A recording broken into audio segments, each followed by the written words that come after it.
Assalamualaikum warahmatullahi wabarakatuh. Bismillah, alhamdulillah, assalatu wassalamu ala rasulillah Sayyidina wa maulana Muhammad ibn Abdillah la nabiyya ba'dahu wa ala alihi wa man tabi'ah minat dunya ilal qiyamah. La haula wa la quwata illa billah, amma ba'du. Hadirin ma'asyiral muslimin hafizakumullah. Pagi ini akan kami bacakan penjelasan tentang keutamaan zikir khofi, yaitu zikir yang tanpa disertai dengan menggerakkan kedua bibir, cukup hati dan pikirannya saja. Maka bisa juga disebut sebagai zikir ngopi, zikir yang disertai ngobahne pikiran, tidak usah menggerakkan kedua bibir.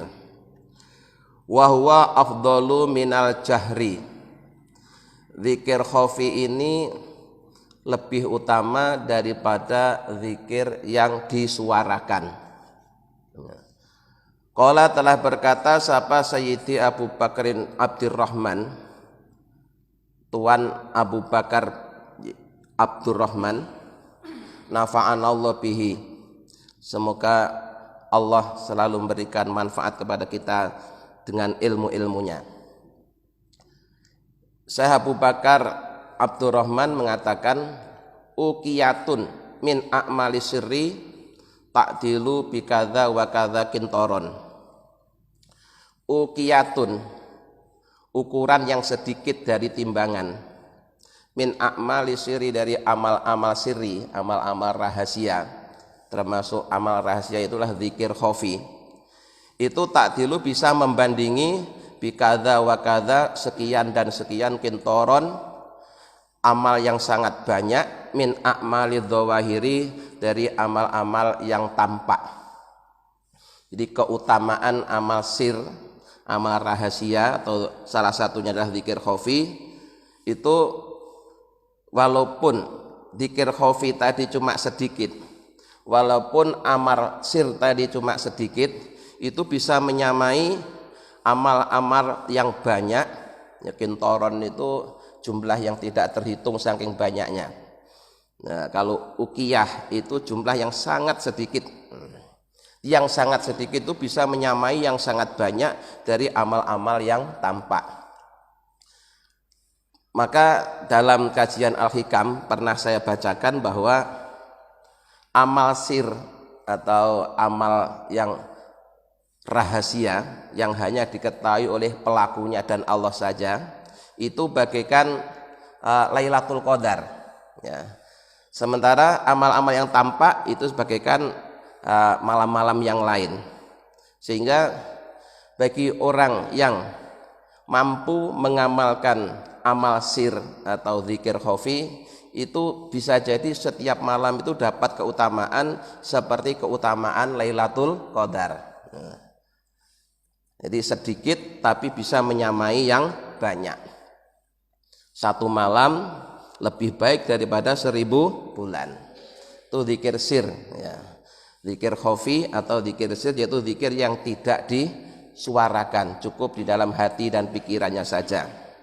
Nah, bahkan zikir yang semacam ini itu malaikat aja tidak tahu, ya. Saking rahasianya itu malaikat aja tidak tahu. Yang tahu hanya si pelakunya sama Allah saja. Wa qala, dan dikatakan oleh Imam Ghazali fil Ihya'i, dalam kitab Ihya Ulumuddin. Ihya Ulumuddin, Imam Ghazali mengatakan, qala telah berkata sapa ba'dul mukasifina, sebagian orang-orang yang telah terbuka mata hatinya. Dhahara, telah tampak li padaku apal malaku, malaikat pencatat amal. Fasa'alani, kemudian malaikat itu meminta kepadaku an umliya, untuk membacakan alaihi kepadanya syai'an, sesuatu min dzikri, dari zikirku al khofi, yang rahasia, an musahadati, yang dengan zikir rahasia itu aku bisa menyaksikan minat tauhidi, dari keesaan Allah. Jadi Imam Ghazali menjelaskan dalam kitab Ihya Ulumuddin, beliau mengatakan ada sebagian orang-orang yang telah terbuka mata hatinya, suatu hari dia ditemui oleh malaikat pencatat amal yang ada disebut dengan kiroman katibin, ada juga disebut dengan rokib dan atid. Nah, malaikat pencatat amal ini minta kepada ba'dul mukasifin tadi untuk menulis atau membaca, ya, untuk membacakan zikir-zikir khafi yang selama ini menjadikan sebab dia bisa menyaksikan keesaan Allah. Nah, waqala, dan si malaikat tadi mengatakan, ma naktubu laka amalan, kami tidak akan menulis untukmu satu amalan, wa nuhibbu, dan kami sangat mencintai, kata malaikat tadi, anak tuba, untuk menulis amalan satu amal, nataqarrabu, yang dengan amal tadi, nataqarrabu bihi, yang dengan amal tadi aku bisa mendekatkan diri ilallahi ta'ala, kepada Allah ta'ala. Di saking hebatnya amal sirri, saking hebatnya zikir khafi, sampai malaikat pencatat amal aja iri, ya, pengen tahu apa sih rahasianya. Aku mau menulis amalan yang kalian amalkan, yang dengan amalan itu aku bisa lebih dekat lagi dengan Allah. Di malaikat kiroman katibin aja pengen iri kalau ada orang mampu melakukan zikir khafi. Fakultu, kemudian ba'dul mukasifin, sebagian dari ulama yang telah terbuka mata hatinya tadi menjawab, alastuma taktubanil faraidau, apakah kalian berdua tidak menulis tentang amalan-amalan fardu? Faqala, maka keduanya menjawab, bala, iya, untuk yang fardu-fardu sudah saya tulis. Fakultu, kemudian ba'dul mukasifin mengatakan, fayakfikuma dzalika, ya cukuplah tugasmu mencatat yang fardu-fardu saja. Untuk yang rahasia ini, yang khafi ini, yang sirri ini, kamu tidak catat tidak apa-apa, biar Allah sendiri yang mencatat. Itu kata ba'dul mukasifin. Jadi ba'dul mukasifin tidak membuka rahasianya di hadapan malaikat kiroman katibin. Nah, makanya dalam seluruh karya karya Imam Ghazali, kitab apapun yang terkecil sampai yang terbesar, itu Imam Ghazali selalu mencantumkan satu hadis yang sangat mengerikan, bahwa malaikat itu tugasnya hanya mencatat, yang baik dicatat, yang buruk dicatat. Tapi apakah yang baik yang dicatat itu pasti diterima oleh Allah? Jawabannya belum tentu. Karena nanti untuk bisa diterimanya satu amal itu harus menjalani seleksi di langit ke-1 sampai langit ke-7, yang dulu dalam kajian kitab Minhajul Abidin sudah pernah saya bacakan, ya.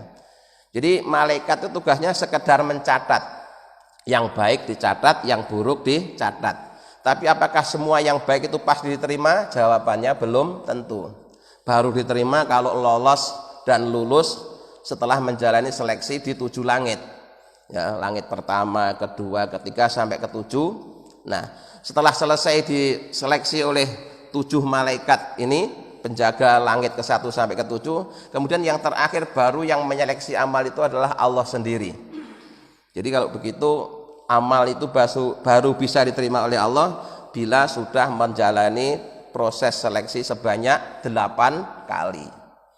Yang 7 itu para malaikat, dan makin lama makin ketat itu, ya, diseleksi di langit pertama, kedua, ketiga itu makin tinggi, itu makin sulit seleksinya itu.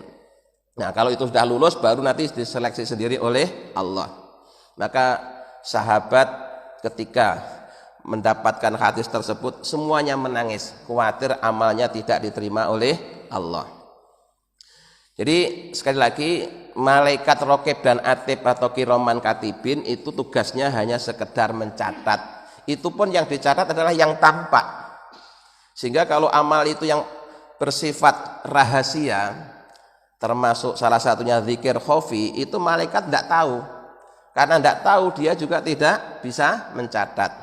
Maka ketika dia minta kepada orang yang telah mampu melaksanakan zikir khafi untuk apa sih yang kalian baca itu, kok kalian punya kedudukan yang istimewa di hadapan Allah. Itu sama orang tadi dijawab, kamu tidak perlu tahu, kamu cukup mencatat amal-amal farduku saja. Untuk yang satu ini biar yang tahu hanya Allah saja sama aku.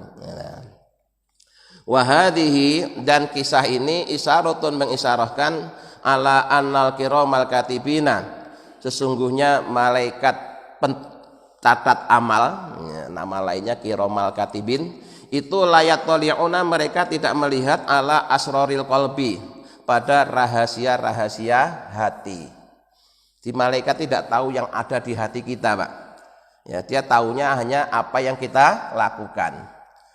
Jadi kalau yang dilakukan itu kelihatannya baik, ya dicatat oleh malaikat pencatat amal baik. Tapi sekali lagi itu tidak jaminan untuk diterima. Maka kita ini selalu membiasakan setelah beramal soleh masih mohon kepada Allah agar amal kita diterima. Ya. Karena yang dicatat sebagai amal soleh pun belum tentu diterima. Maka setiap selesai beramal soleh kita mohon kepada Allah agar diterima. Selain dicatat juga diterima. Nah. Innama yattali'una, sesungguhnya yang dilihat oleh malaikat kiramal katibin adalah alal a'malil dhahirati, yaitu amal-amal yang lahiriah, yang tampak. Nah, itu saja yang dia lihat. Sementara amal hati, amal khofi, amal sirri itu malaikat tidak bisa melihat.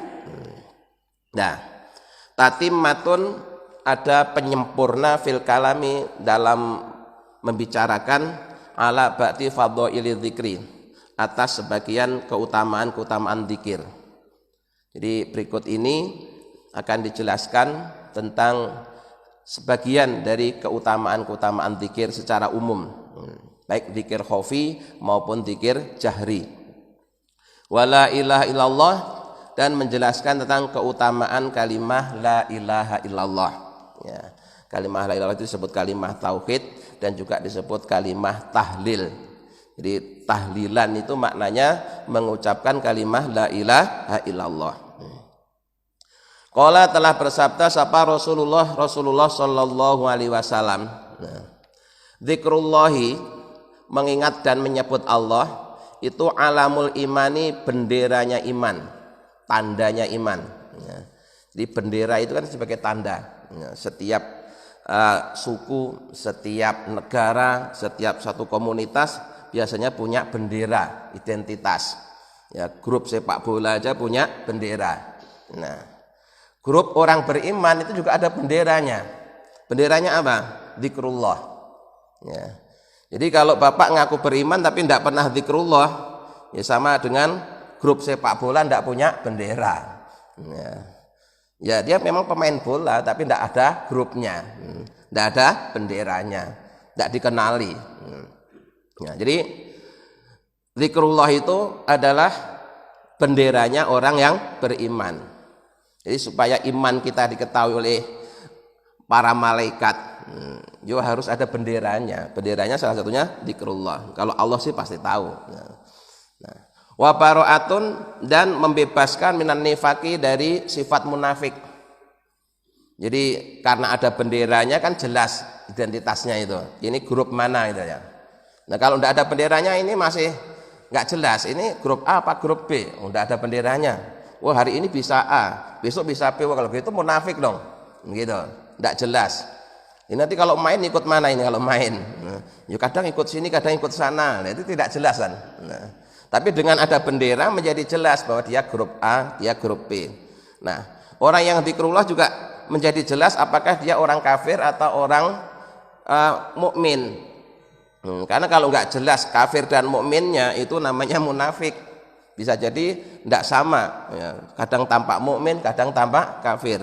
Itu namanya kan munafik. Nah, untuk menghilangkan ya kemunafikan ini, salah satunya dihilangkan melalui zikrullah. Wa khisnun, dan menjadi benteng minasyaitani, dari godaan setan. Jadi setan itu tidak akan mampu menggoda orang yang selalu zikrullah. Maka kalau ada orang yang tergoda oleh setan, apalagi sampai kesurupan, itu pasti dia sedang tidak zikir. Nah, karena kalau orang itu sedang zikir, setannya tidak berani masuk. Jadi kalau kemasukan setan berarti sedang tidak zikir. Nah, wa khirzun, dan menjaga minan nironi dari api neraka. Ya, jadi orang yang telah istiqomah zikirnya, apalagi yang zikir tidak hanya lesannya, hatinya, bahkan seluruh tubuhnya, mulai kulitnya, dagingnya, tulangnya, rambutnya, semuanya sudah zikir. Itu seandainya nanti dicemplungkan neraka, dia tidak terbakar, justru api nerakanya yang padam. Jadi ilmu la ilaha illallah itu ilmu yang luar biasa, Pak, ilmu yang paling sakti ya. Karena tidak mempan dibakar di neraka. Jadi rugi kalau hanya orang belajar ilmu kesaktian tidak mempan dibacok, tidak mempan ditembak, itu rugi. Kenapa?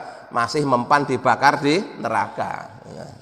Tapi kalau sudah tidak mempan di neraka, itu baru sakti beneran ya. Maka la ilaha illallah itu luar biasa, tahlilan itu luar biasa. Itu ilmu yang sangat sakti, tidak mempan dibakar di neraka.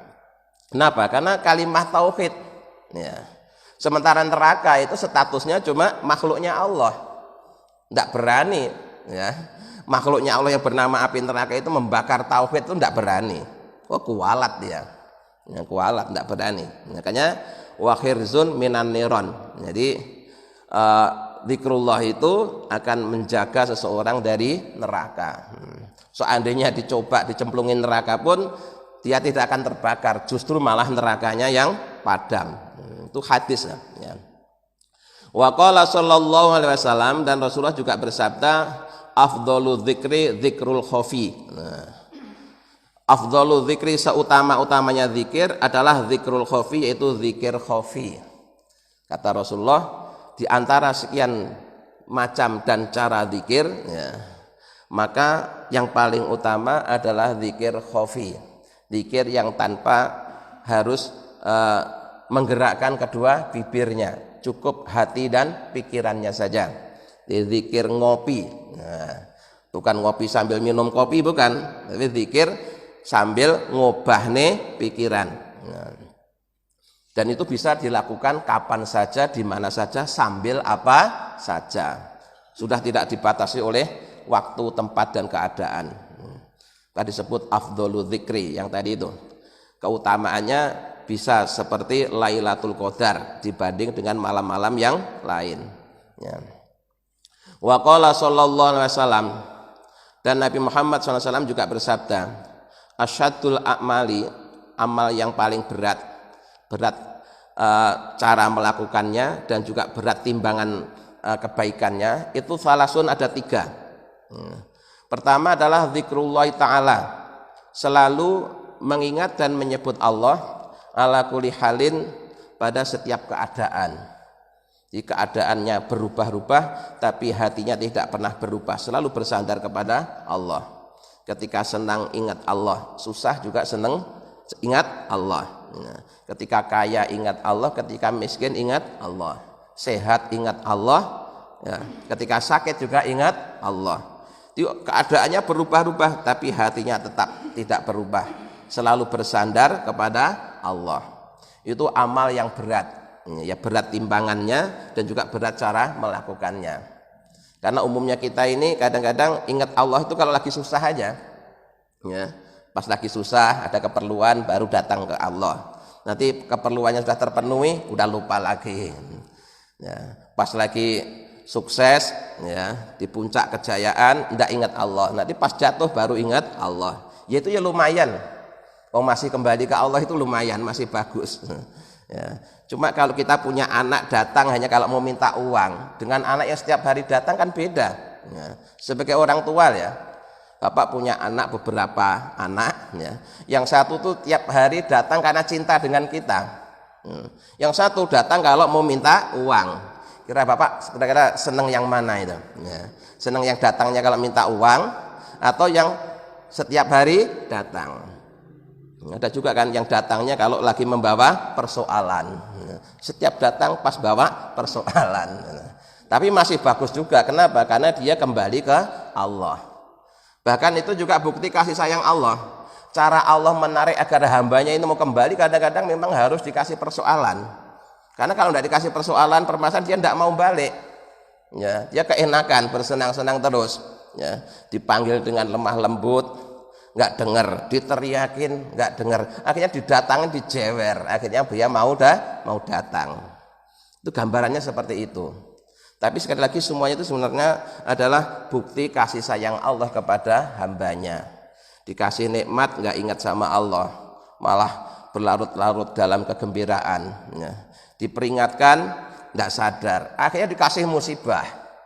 Setelah dikasih musibah, setiap saat dia jadi berdoa terus kepada Allah, kan jadi baik gitu. Ya. Jadi yang tidak mau datang dengan dipanggil dengan cara yang lemah lembut akan diteriakin. Kalau diteriakin nggak datang juga, ya akan digiring, ya digiring dengan diberikannya musibah. Akhirnya dia mau nggak mau dia akan mendatangi Allah. Nah, zikir dalam setiap keadaan, senang, susah, kaya, miskin, sehat, sakit, itu termasuk asadul a'mal, amal yang berat timbangannya dan juga berat cara melakukannya. Berikutnya wa muwasatul akhi, dan memberikan kelapangan kepada saudara, bantuan, mimalika dari hartamu. Ya, memberi kelapangan kepada orang yang membutuhkan dengan menggunakan harta, itu bentuknya bisa macam-macam. Pertama, bisa jadi bapak sedekahkan. Ya, tiada orang sedang kesulitan, nggak punya apa yang harus dimakan, terus bapak sedekah. Nah, pertama ya, bisa dengan sedekah. Atau yang kedua dengan meminjamkan.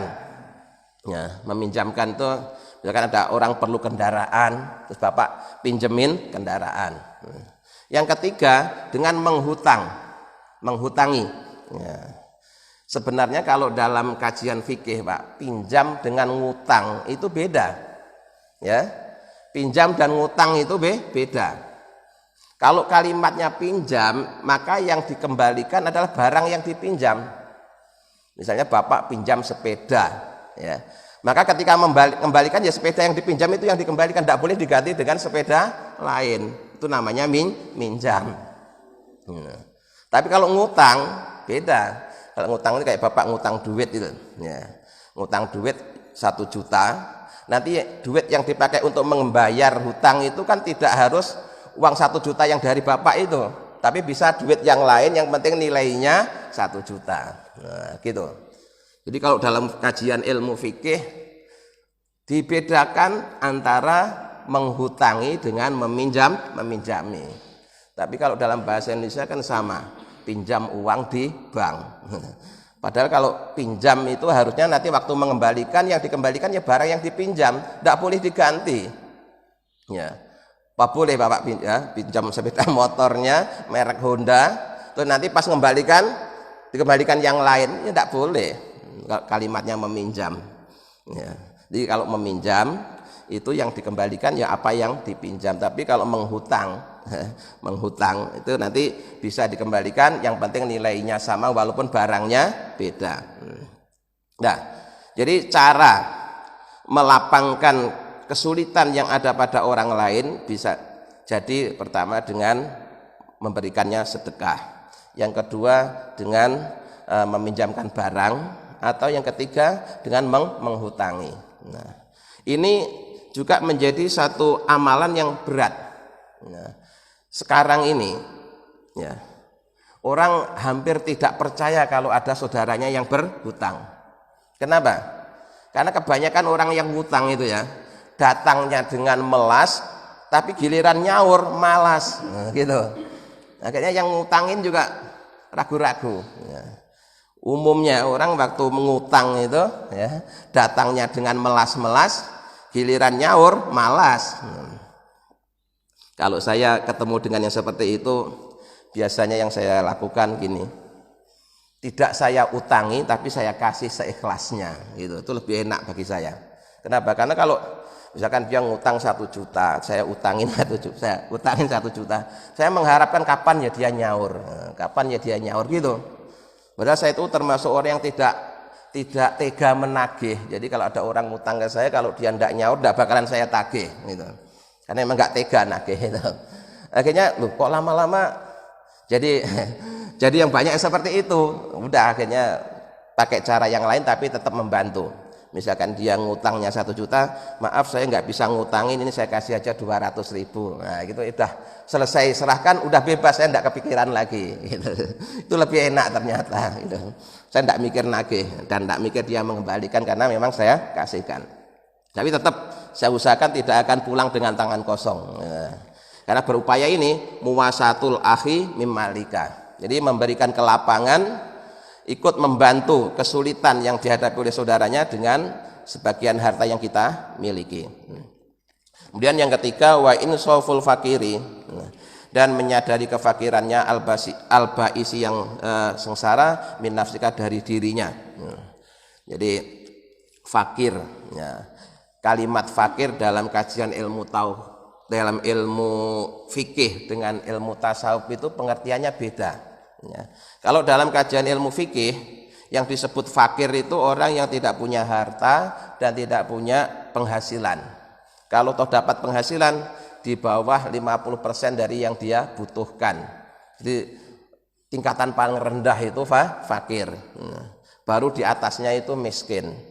Kalau miskin itu punya sedikit harta, punya sedikit penghasilan. Penghasilannya sudah di atas 50% dari yang dia butuhkan. Jadi kalau misalkan dia kebutuhannya itu 100.000, penghasilannya di atas 50.000 lah, itu kategori miskin. Ya.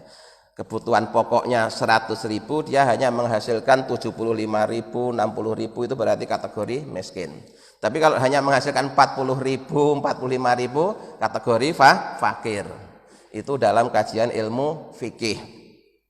Tapi kalau dalam kajian ilmu tasawuf, fakir itu adalah hati yang selalu merasa butuh kepada Allah. Ya. Dan memang kenyataannya kita ini selalu butuh kepada Allah. Sedetik pun kita ini tak bisa melepaskan kebutuhan kita kepada Allah. Kita tidak ada diadakan oleh Allah. Ya. Ketika ada kita dijaga oleh Allah. Semua yang kita butuhkan disediakan oleh Allah. Kita tinggal di atas buminya Allah. Setiap saat menghirup udara yang disediakan oleh Allah. Ya. Jantung kita bisa berdetak ini karena didetakkan oleh Allah. Jadi kita ini setiap saat selalu butuh kepada Allah, itu harus disadari. Ya. Jangan merasa tidak butuh sama Allah. Nah, itu 3 amalan yang berat kata Rasulullah. Rasulullah saja mengatakan berat. Wa qala sallallahu alaihi wasallam, dan Rasulullah juga bersabda, alamatu hubbillah, tandanya orang yang mencintai Allah itu hubbu dzikrillah, senang nyebut-nyebut Allah. Tandanya cinta itu sering menyebut-nyebut. Nah, makanya kalau dibalik, berarti kalau sering nyebut-nyebut berarti cinta. Cuma ngaku apa enggak ngaku itu aja. Kemana-mana kok yang diomongin itu aja, berarti orang ini sedang menyukai barang itu. Kalau yang dibicarakan itu barang. Kemana-mana yang diomongin kok orang itu aja, barangkali dia sedang mencintai orang yang dibicarakan itu. Itu memang menjadi tanda. Nah, kalau kita ngaku cinta Allah, salah satunya harus dibuktikan dengan mencintai, menyebut-nyebut Allah. Nah, kebalikannya, wa alamatu bu'tillah, tandanya orang yang membenci Allah, dia bu'tu dzikrillah, tidak menyukai zikrullah.